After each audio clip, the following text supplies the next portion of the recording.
Hi everyone, welcome to Veterans in Crisis podcast. Today we have Dougie Brimson, and Dougie is the man behind the football hooligan film Green Street. Also done a lot of other things. However, he's now started his own company up called Red Bus Movies. Is that right? Yeah, that's correct. Thanks for coming on again. You obviously you'll get your match ball next time when you come on for a third time.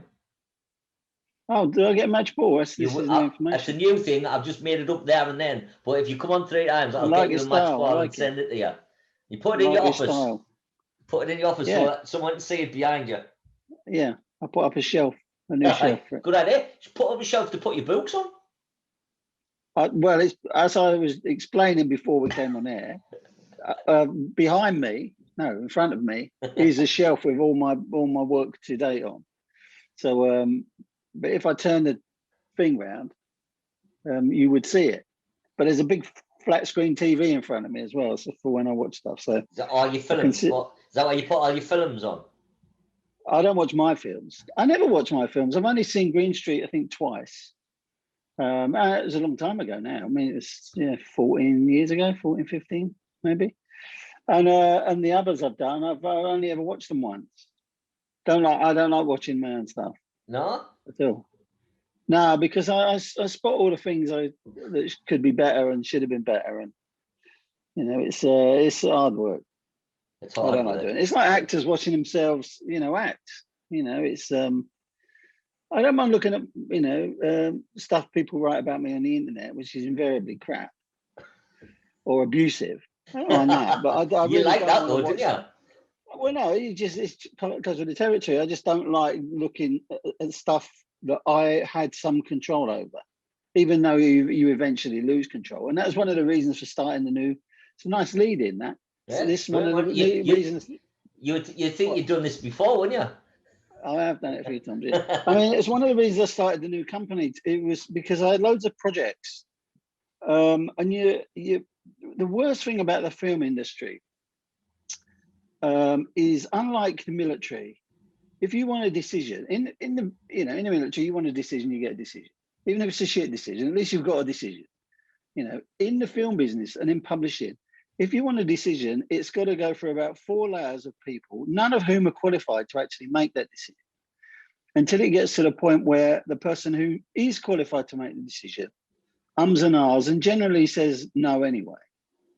And so it's and at any point in the development of a movie or a TV series, someone can just say no. And if they say no, the whole process starts again.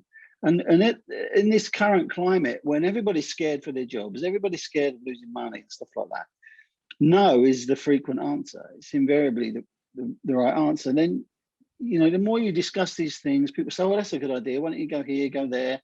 And other people like them and stuff like that. But you've got no control over that process. And so one of the reasons I started the company was to take that control, because I had all these projects that I'd really started and lost interest in, or they've been overtaken by something else. And I was talking to this guy, and he just said, look, you should be controlling everything yourself.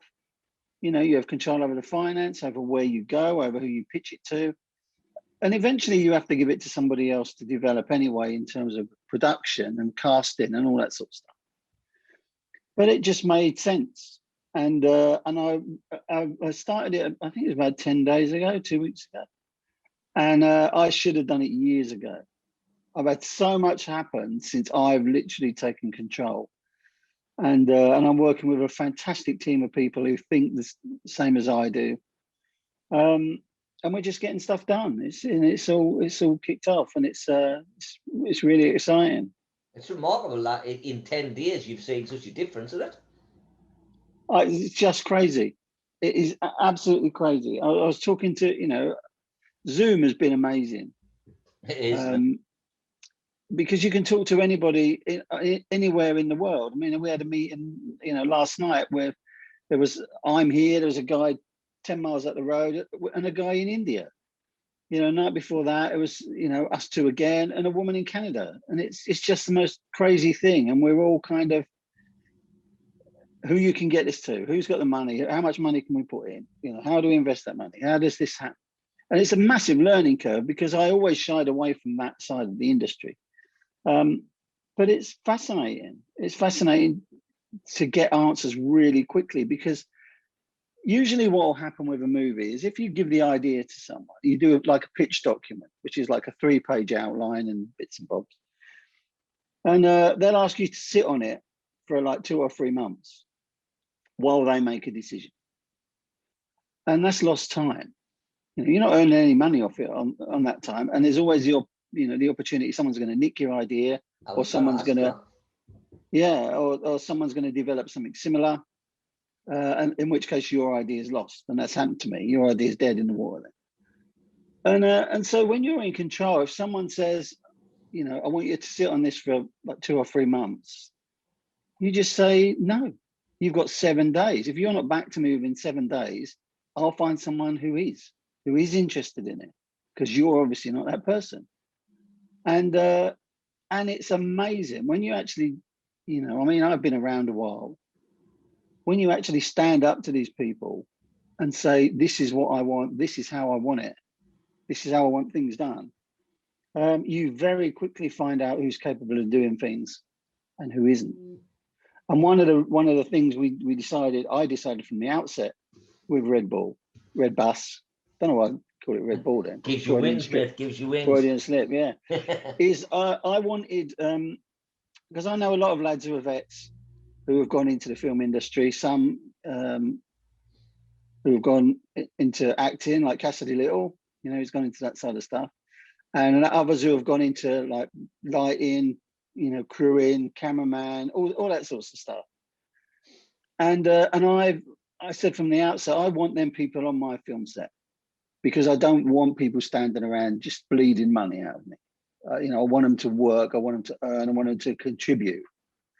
And so we've said from the outset that one of the stated aims of the company that we'll have a significant percentage of cast and crew from the veteran community on every project we do.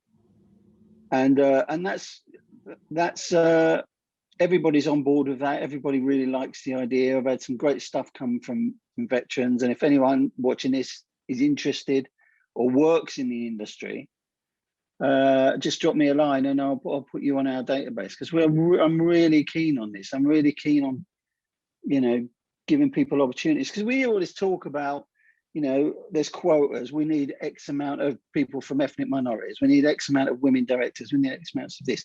What I want to do, I want X amount of veterans. You know, that's my quota. That's what I want on my project, and that's what we're going to do. It's an excellent idea, mate. I'm sure loads of people will take you up on it. Yeah, I mean, the one thing I can't do is train people, because I haven't got the time and I haven't got the knowledge. You know, I'm learning as I go along. So I'm looking for people who have been in the industry a while. Not, you know, as long as they've got a couple of credits, it's good enough for me. I'm quite happy with that. Or are keen to get in, but I you know, that's not yet. Maybe in a couple of years if we get a bit more established. But yeah, it's exciting stuff. It's good fun. What have you got up and coming? Our first big project is a TV project. It's a TV series that we've written. I really can't say nothing about it because we haven't banged it out yet. But it's the first series will be 8 by 6 hours, which I've written. It's a thriller. It's kind of got a military theme to it. Everyone's very excited about it because of the themes and stuff that we hit. But there's at the moment we've got 4 seasons of that, so we've got 4 seasons of 8 episodes. We're taking, we think, to one of the streaming services. And then I've got another movie called The Gentle Sex, which is about 4 retired female agents, World War II SOE agents, which is a comedy about them. We think we're going to try that with the BBC first, I think. All right. Just see what happens. Because it's all about content. So there are our first 2 projects. The third one will be another thriller, a movie, which will be veteran themed. So yeah, there's loads going on. It's great. It's good fun. Do you think a lot of your work's going to be veteran themed?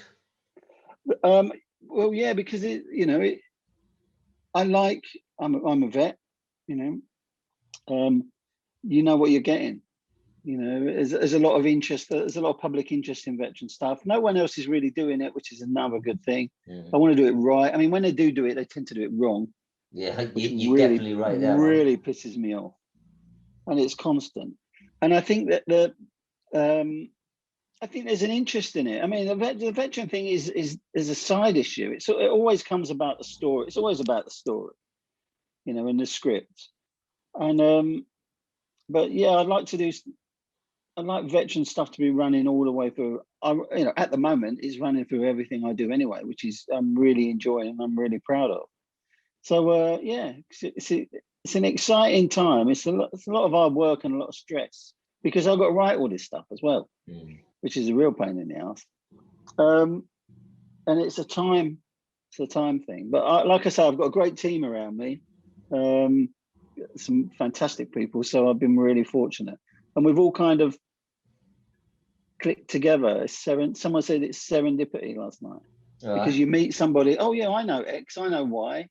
I've worked with them. I can bring them in and bring that. So it's been perfect. Do you have your day planned? Do you have, say, right, I'm writing for 4 hours, or are you just like 1 minute you think, right, I'm writing this down, and you carry on for? I get up really early. I think I don't know if it's a forces thing. I mean, I am Air Force, remember? So we used to lie I remember, mate. I remember. Yeah, we used to lie-ins in comfort. But these days I wake up and I'm up. I have to get up. I can't because my back's knackered, so I can't lie in bed. And I mean, yesterday I was up at 5:30 working because I've written early. I mean, I've been writing since '96 now. And when my kids were little at home, first thing in the morning was the only time I ever had any peace. So and I've kind of tried to continue doing that. And then afternoons and early evenings are usually spent on the businessy side of this world. But it's if you enjoy it, and I'm enjoying it at the moment, it's not really work. Well, that's all you can ask in life, isn't it? I feel like myself doing this job doesn't matter if I work 20 hours a day. That's because I want to do it. Yeah. I imagine if I was working for someone else and I had to work 20 hours a day, I wouldn't be happy. But well, no, yeah, I mean, you must get it more than anybody. It's a sense of achievement. I mean, what I do is, it's all making up stories and make believe stuff. What you do is actually real stuff, which makes a real difference. And so, yeah, if you enjoy it, I'm 62. What's the point in doing something I don't enjoy? I mean, One of the other things we've said with this company, we've got a no wanker policy. Good, we've got one here. Yeah, because I don't want to work with people like that. It just sucked the life out of you. I've done that. I've had enough of that. And it's we want to make things happen. So I need people who can make things happen, but also who can be part of a team. And touch wood, so far we've been lucky. Yeah, I can't have any negativity like that. It's just I like coming. It's horrible, isn't it? I like coming in and being straight at it, happy. Everyone can have a laugh, everything, but negativity, man, it just brings everyone down. And yeah, and you have to be able to rely on people. Yeah. As well, I mean, it's another thing with vets. You can generally speaking, you can rely on everybody you work with in the military. I need that now. I need to know if I ask someone to do something, if I ask someone to send something, because when you're talking to, I was talking to a guy last night who is literally one of the richest people I've ever spoken to in my life. And he's a lovely guy, just genuine guy. He's just made most of his money himself. If he's the kind of guy, though, if he's told, can you send me something? If it doesn't arrive within a day, he's on to the next thing, and you've lost your opportunity. So you've got to make sure that you hit these guys and you hit and run it. And, conversely, if they ask you for a favor, you deliver that favor.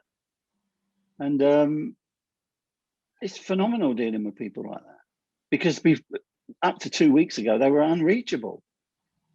absolutely unreachable to someone like me. And all of a sudden they're calling me up. It's fantastic. It sounds absolutely brilliant. Now, from the last time we spoke about you setting something like this up, the last time, and I remember, we talked about it before, didn't we? Yeah, and I like now to see it actually working and starting off, and to the effect it's had within 2 weeks. Phenomenal, mate. Phenomenal. It's crazy, and it's happening. Every day is different, which is great, and it is increasingly finding it difficult to find time to sit down and write. So I've got to come off Twitter and Facebook soon, because I can it just eats your day. It's I always say social media is like the enemy of creativity, and Twitter is like the SAS, because it'll kill a day. It'll just kill a day if you lose it, and especially at the moment with all that's going on. I daren't say anything. So I'm just ignoring it all at the moment and letting it get on. Yeah, it's good fun. Will you be signing the covenant with Red Bus? Do you know, I never even thought about that. Do it, man. Do it. I can sort it out for absolutely. It goes without saying, but that's the first I've heard of it. I'll make a note of it. I'll do it right now. I can send you someone's details and get it sorted for you. Oh yeah, do it. Be brilliant. Yeah. And I mean, absolutely. Because when we put out the first press release, well, you've seen the press releases we put out, haven't you? It was on the press release. It's one of the driving things behind it. So yeah, absolutely, it's signed the military government. Yeah, absolutely. I'll organise someone to get in contact with you. Fantastic. We've just did like a sort of Zoom mass signing where there was about 27 companies in Sunderland, and I think I got 14 of them to sign up. So it's a good thing to be in, and then you can do the employee recognition scheme. So once you've signed, then you'll definitely be able to go for bronze straight away, then silver, and then gold. Because you're employing veterans. The sad thing is we need it at all, really, in this country. But it is what it is. Mm. But I think anything that raises the profile of a veteran community is a good thing. It's got to be a good thing.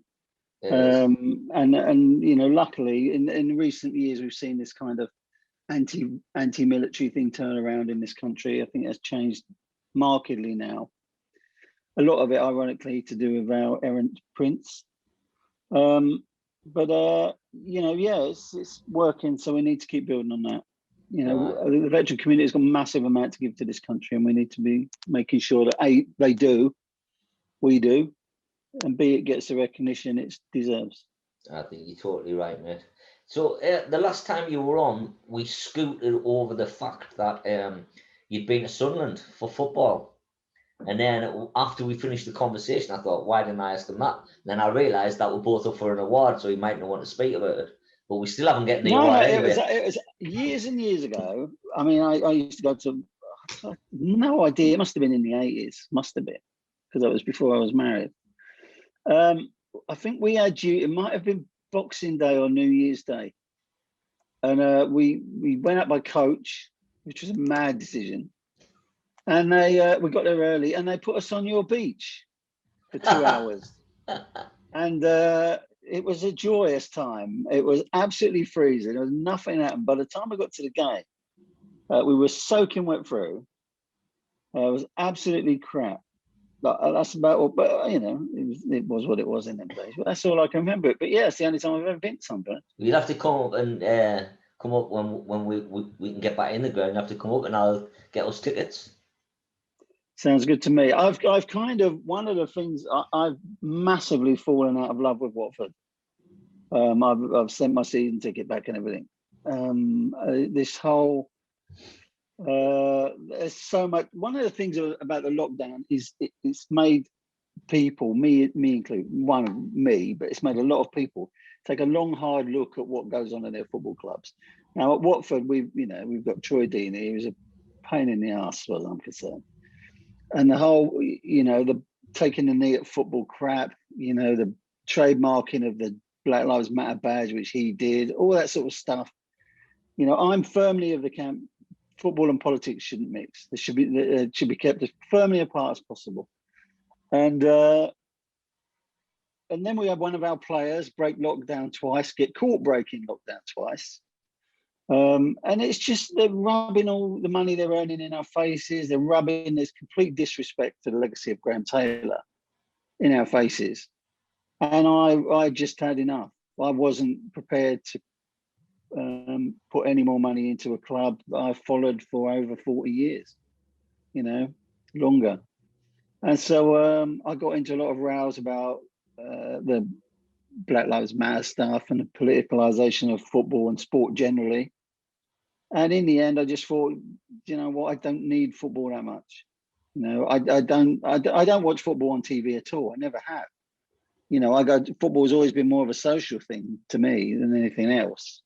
Well, I can get that at Hemel Town down the road. And I'll go there and literally a quarter of the crowd, well, a sizable number of the crowd are ex-Watford fans anyway, who have got bored of what's going on there. So it's more of a laugh, it's more fun, more affordable.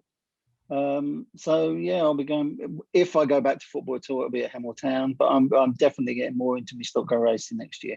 Oh yeah. When we're back, I've really missed it. And there's more tracks opening up, which is great. Will you have time? Yeah. Will you have time? I'll make time. I'm a massive petrol head anyway, but I just love stock car racing. Ever since I was a little kid, even pre-football days, I was a big stock car racing fan. So yeah, that'll be that. Then they've just put a new track into Bodsall Stadium at Bradford, which opens on May 22nd. So yeah, I'll be up for that. So you'll be driving? I'll be driving up, yeah, not racing. Not racing, no, just watching. Oh no, God no! I used to race. I know. I remember you talking about it. Yeah, but I'm way too old for that now. Too painful. It's very painful. I mean, it's a full contact motorsport. Someone rams into you at 70 miles an hour, it. And yeah, I'm way too old for any of that sort of nonsense. A mate of mine is a racer. He's one of the top drivers. And I actually got him. He did a part in Top Dog, and he's always promised me. He said, well, if you want to have a go in my car, I'll fix it up for you anytime. But his cars are worth like 20 grand. I'm not going to total that for him.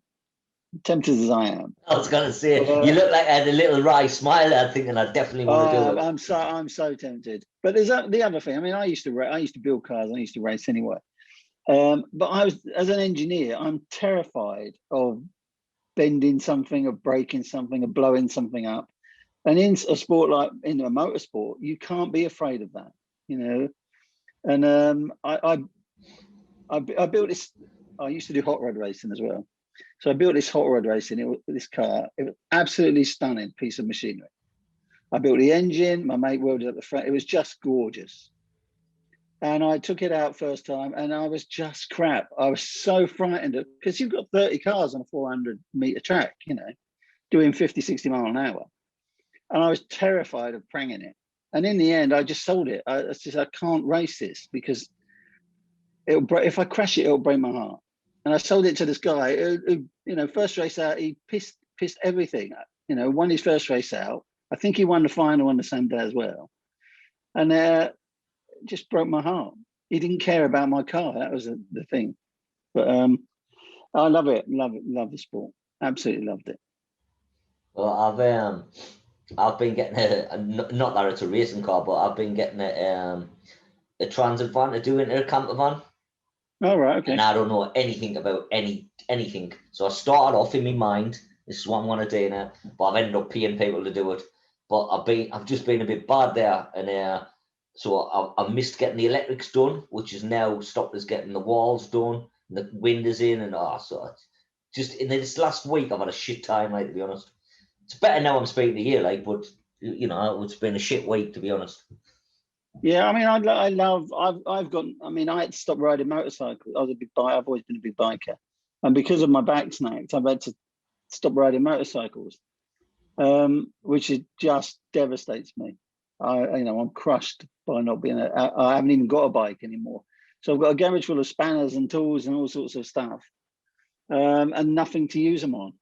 You know, it's heartbreaking. It's horrible, Absolutely isn't it? heartbreaking. I mean, It's just the worst. I love driving and I love cars and all kinds of. I've got a VW camper van from 1972, but as in fixing them or doing them up, I've got no interest. Even washing them, I've got no interest Oh, I at love all. it. I love. I'm not a big washing and clean, but I love working on stuff. But it's just, you know, it's tough now because I can't roll around on the floor because of my back, you know, and it's frustrating. Oh, And having to pay someone to do it, it's just like. Well, I can the worst thing imagine in the that. world. I can imagine that because I've always had to pay people Yeah, to do manual stuff, and when I speak to people and they say, no, you just do this, you just do that, and I'm just looking at them. I haven't got any tools or anything. You know, by the time I went and bought the tools, by the time my time is really precious because I'm always working, so I would spend that time with my daughter and do stuff that I enjoy rather than do that. I'd rather just pay someone, even though it's costing us a fortune. Oh, I love it. Absolutely love it. Hopefully it's going to turn out all right. Like, hopefully, I'll send you some pictures when it's done. Hopefully by the end of April it'll be done. I fucking hope. Last words.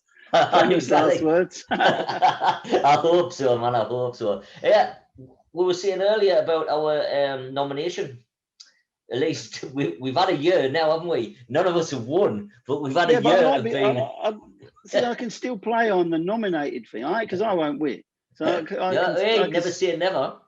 Well, I can still play on the nominated thing at the moment, but when I lose, I'm just like was once a finalist. So it's I'm quite happy it keeps getting postponed. Well, we got sent the thing that said nominated.